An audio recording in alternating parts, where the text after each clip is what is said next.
Селям алейкум, севам летели Сержелер. В эти прекрасные выходные я снова рада видеть вас на уютной и гостеприимной кухне Софраха Буйрнус. Сегодня к нам на кухню пожаловал успешный спортсмен, обладатель Кубка мира, победитель международных турниров по смешанным единоборствам Энвер Аблякимов. Герой нашей сегодняшней программы Энвер Аблякимов еще в юном возрасте познакомился с этим непростым видом спорта и очень быстро начал занимать лидирующие позиции. За его плечами множество профессиональных боев и побед. С каждым боем он бросает вызов прежде всего самому себе, доказывая совершенство и силу характера. Энвер Бей – победитель международных турниров по смешанным единоборствам, и результатом его стараний является Кубок мира по ММА. Желая передавать свои знания и опыт, он начал заниматься тренерской деятельностью и для многих сегодня является примером. А на кухне Софраха Буйрнус Энвер Аблякимов поделится рецептом восточного блюда и расскажет свой секрет успеха. Энвер Бей, селям алейкум. Алейкум селям.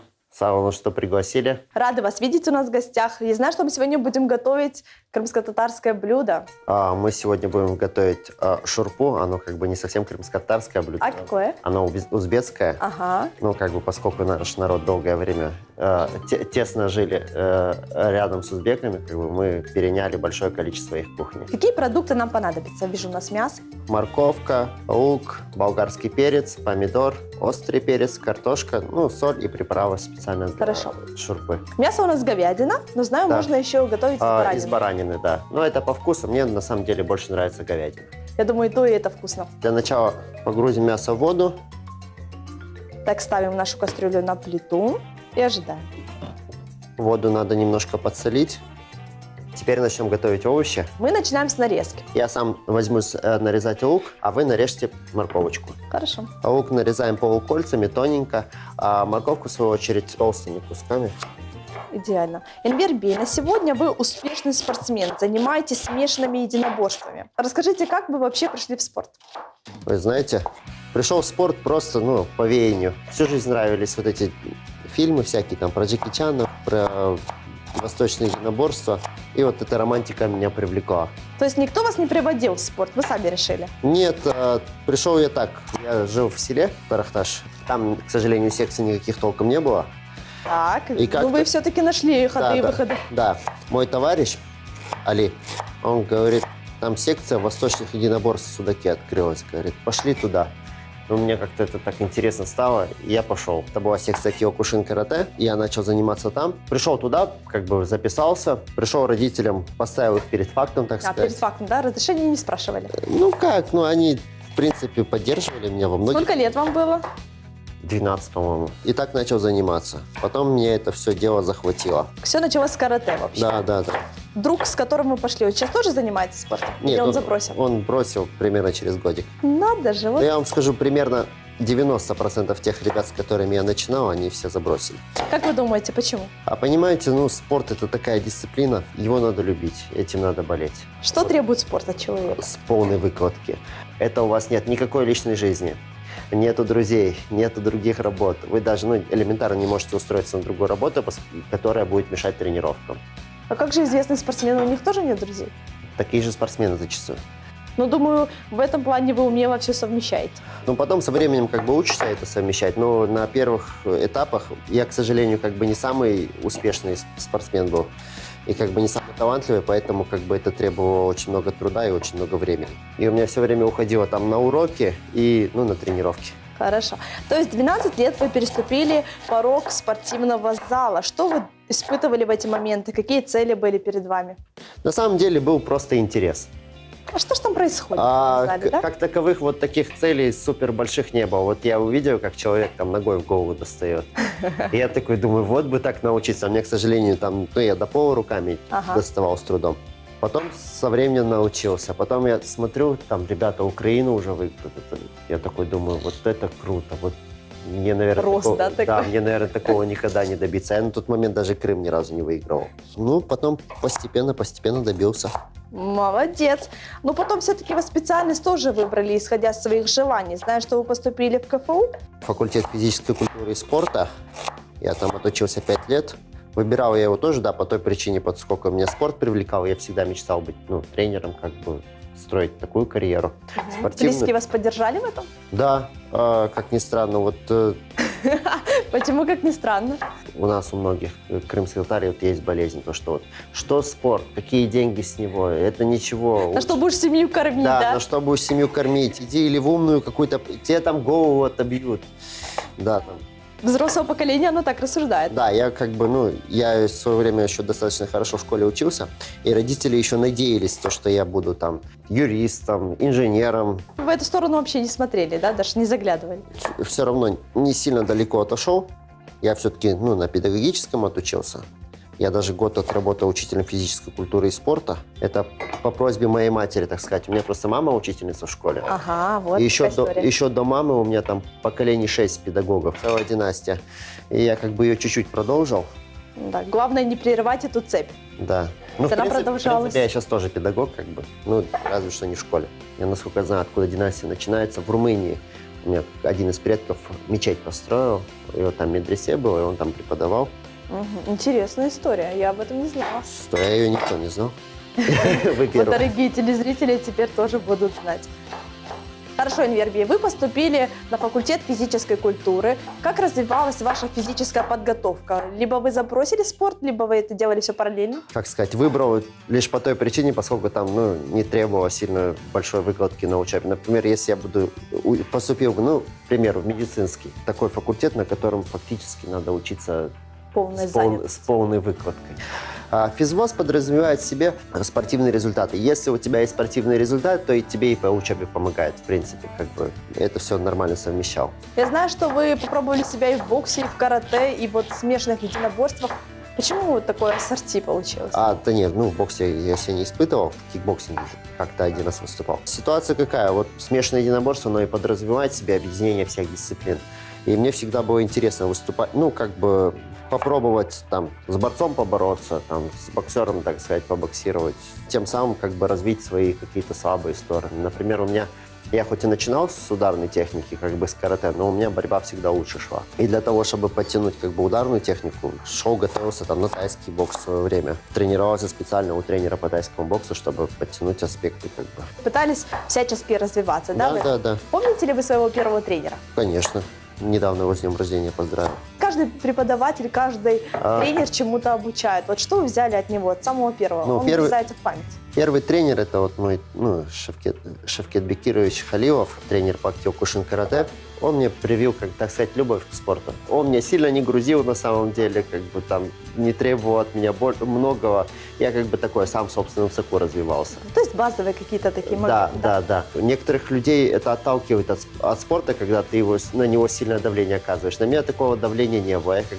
Я кайфовал в зале, так сказать. Поэтому, наверное, у меня развилась любовь к спорту, а потом уже и зависимость, можно сказать. Я вот так представлял себя без спорта. Жизнь без спорта – это не жизнь, да? Да. Смотрите, как мы все красиво нарезали. Я вижу, вы приступаете уже к картофелю. Картофель мы режем точно так же крупно. Я вам помогаю в этом. Энвербий, напомните, что было в 17 лет? В 17 лет у меня был первый профбой. Вот так, и победа в результате. Да, 17 лет. Расскажите эмоции, впечатления, переживания свои. Как-то раньше это все проще было. Сейчас, чтобы подготовить спортсмена на бои, все сильно накручиваются, все переживают, начинают гореть перед боем. Я как-то от этого ловил просто удовольствие. Первый мой профбой был в М1 Selection. Это такая профессиональная лига смешанных единоборств. Одна из лиг. Там выступали профессиональные бойцы. То есть избранные, да? Да, кто решил зарабатывать спортом, скажем так. И ситуация какая? Там можно было выступать уже с 19 лет. Только с 19. Мне, к сожалению, было 17. Так, еще 2 года. Да. И пришлось идти на некоторые ухищрения, чтобы меня туда пустили. Вы не раскроете нам эти секретики, как попасть сюда в 17, когда принимают 19? Нет. Хорошо. Это был турнир Львов против сборной Восточной Европы, он так назывался. По сути, белорусов, нас, крымских собрали, еще с России, СНГ. В общем, все страны собрали, да? Восточная Европа. Перекладываем наш картофель. Хорошо. Так, продолжаем нашу беседу. Сборную Львова представляли, я вам имена назову, ребят. Магомед Расул Хасбулаев, Ислам Магомедов, и там вот, ну, куча таких Магомедов. Магомед Магомедович. Да. Суть в чем? Львов команду собрали из легионеров, из сборной Дагестана. Да, но мне как бы повезло, я сначала там накрутил то, что у меня там должен был соперник быть Магомед Расул Хасбулаев. Ну, я слышал про этого бойца. Что слышали? Сильный соперник? Как сказать, он там обладатель поясов был нескольких, он там очень именитый дядька был, а я тогда вообще пацан был. И вот Аллах меня отвел, я с ним не подрался. Видимо, судьба так распорядилась. Да. Меня поставили драться с казахом, там, Маратом Сейдбаевым. Он был на тот момент чемпион Украины по боевому самбо. Вот. Как проходил поединок? Я его все в клетке, да? Вот? Не в клетке, М1 проходили в ринге. Тот мой соперник, к счастью, узнал то, что мне 17 лет, немножко недооценил. Совершил апсет на этом турнире и задушил своего соперника. Первая такая победа? Да, первая такая, ну, громкая, скажем так. Какие отзывы были от тренера? Тренер был удивлен. Просто ехали туда с такой целью, ну, обкататься. Ну, проиграешь. Да, ну, попробуй, да, каково это биться, бороться в ринге? Ну, да, дело в зрителях, дело в этой музыке, да.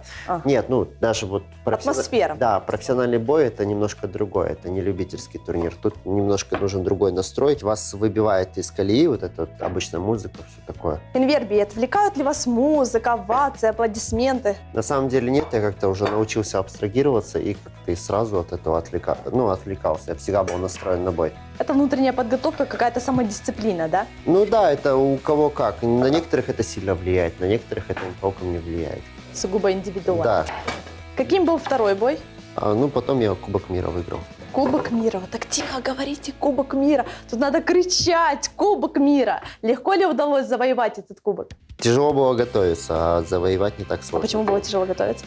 Самое сложное — это как бы не выступление, по сути, в ринге. В ринге выступить — это что, 15 минут, по сути. А подготовка на турнир — это, ну, месяца 2 вычеркнутые из жизни совершенно. Пример какой? 2 месяца. Вы живете по расписанию, то есть, причем по своей воле это все делаете.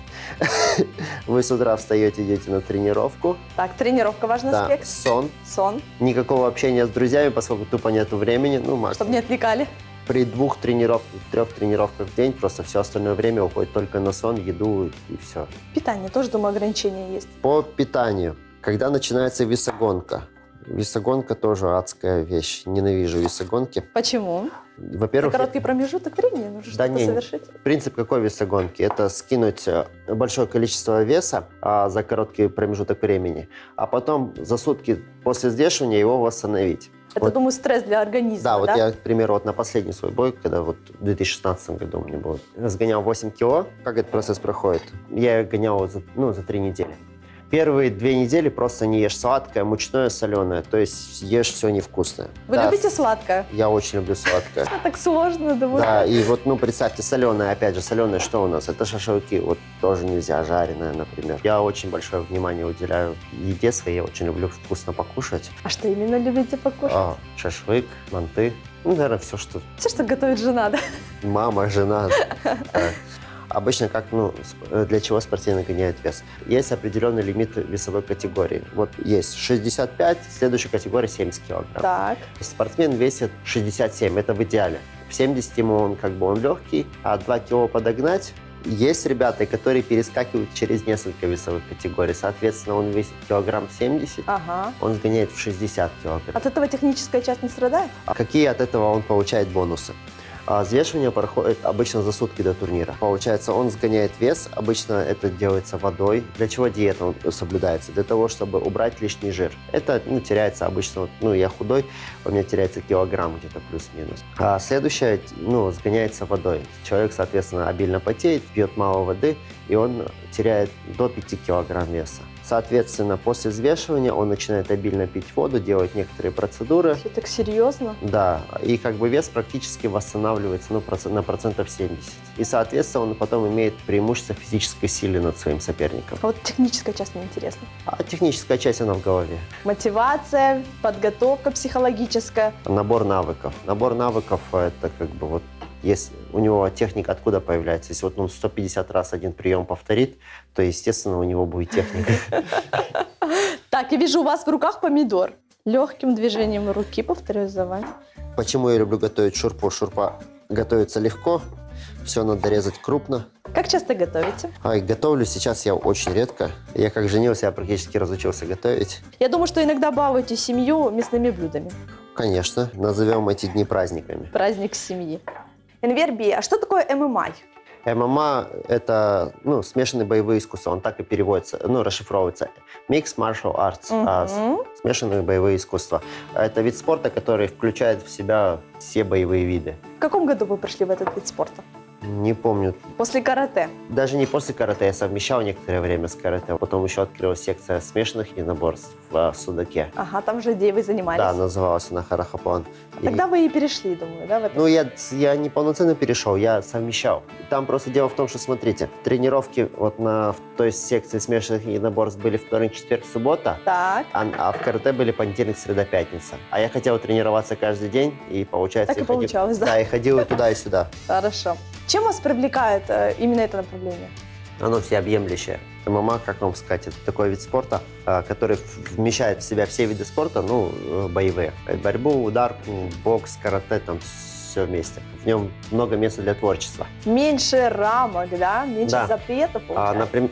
Например, вот я когда выступал по карате Киокушин, он такой как бы ограниченный вид спорта, подразумевает в себе там определенный набор приемов, определенные качества. Например, чемпион по Киокушин карате, вы можете сказать, какой он должен быть. Он там должен быть физически сильный. Так, можно перечислить, да? Да, взрывной и все такое. Чемпион по ММА вы не можете сказать. Почему? Такое, потому что они все разные. Чемпион по ММА – это тот человек, который может навязать свой бой, который может подстроиться под чужой. Если говорить о том стереотипе, как бы то, что спортсмены все тупые, чемпион именно не может быть тупым никогда. Потому что там для каждого действия, например, на удар, вы должны отрабатывать прием, как защищаться от этого удара, да. Правильно? От броска вы тоже должны знать, как защищаться. Все это сделать в доли секунды. Импульс и сразу реакция, да, моментально? Как защититься от приема, как атаковать, думать, как обхитрить вашего соперника. Он тоже думает, как вас обхитрить. Это, скажем так, это очень быстрые шахматы. Как говорят про бокс, наверное, это более применимо к ММА. А каким ребенком вы были в детстве? Вот это хотела бы я спросить. Чем вы увлекались помимо спорта? Танцами некоторое время занимался, мне там вообще не шло. Какие открытия? Крымско-татарские танцы? Да. Друзья, вы слышали? Это такой короткий промежуток времени. Было все же Да. в вашей жизни. Хорошо. Я знаю, что у вас есть любящая жена, ребенок. Как они относятся к спорту? У меня 2 детей. Вау, машаллах. Как зовут? Медина и Мансур. Маленькая уже несколько раз приходила ко мне на тренировки, ей нравится, но мне, к сожалению, нет времени ее с собой брать, поэтому ее мама водит на танцы. А Мансур еще маленький, ему сейчас 6 месяцев, он как бы... Я думаю, мир спорта у него в будущем впереди все. Я, иншаллах, планирую его тренировать. Задача любого родителя – сделать своего ребенка сильным. Думаю, другого выбора у него не будет. Отец тренер, то спорт. Как вам сказать? В детском возрасте, наверное, не будет. Потом вырастет, пусть сам выбирает. Моя задача – сделать его сильным. А что он по жизни выберет, это его дело. Хорошо. Как семья относится к ЗОЖ в целом? Все хорошо относятся. Опять к весогонке вернемся. Если я гоняю вес, то у меня обычно жена... Группа поддержки. Да, меня морально поддерживает. Некоторые спортсмены не допускают, чтобы кто-то из близких был на соревнованиях, там где-то присутствовал в зале. Почему такое? У вас такое есть или нет?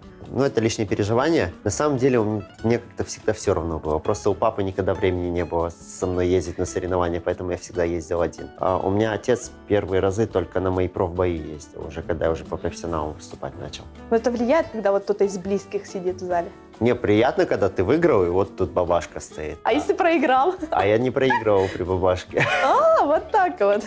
Спортивный характер, спортивная злость. Что это такое? Спортивная злость – это идти к цели, не видеть препятствий, но при этом не выводить это все за рамки просто спорта. Можно ли это связать как-то с эгоизмом? Спортсмен должен быть эгоистом. Он же один дерется на ринге, поэтому он всегда должен думать только о себе, о своем результате. Я сейчас являюсь тренером, я эту тему пытаюсь прививать своим ученикам. Представьте, как это выглядит. Я говорю, ты должен быть эгоистом. А он говорит, мне надо родителям помочь. Ты понимаешь, что ты если сейчас поможешь родителям, то ты проиграешь на соревнованиях. Как у меня один товарищ говорит, хороший парень – это не профессия. Если ты сегодня потренировался, например, 2 часа, то это не значит, что ты всю ночь можешь гулять. Ты должен спать. У тебя определенное время, ты должен отдыхать. По-другому результата не будет. Энвер Би, в общении с вами время пролетело просто незаметно. Овощи у нас нарезаны, предлагаю вам закладывать все в кастрюльку. Отлично. Вода наша уже закипела. Добавляем лук, заберет запах мяса. Накрываем крышкой.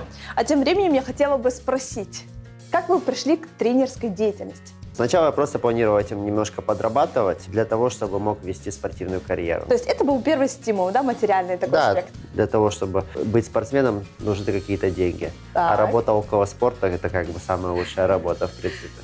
Ну, так и делал. А потом как бы меня затянуло. А в каком году вы стали тренировать ребят? Я начал 18 лет тренировать уже. 18 лет? Да, мне уже давали группы, я тренировал. Но сейчас вы тренируете и взрослых, и детей. Какая возрастная категория? Самое разное, на самом деле. У меня есть ребята, там целая группа, там примерно все около 30 лет. Вот утренняя группа зачастую там за 30. А молодые? Есть детки вообще 6 лет. Также есть подростковая группа, которые там ребята с 12 там, до 16 лет.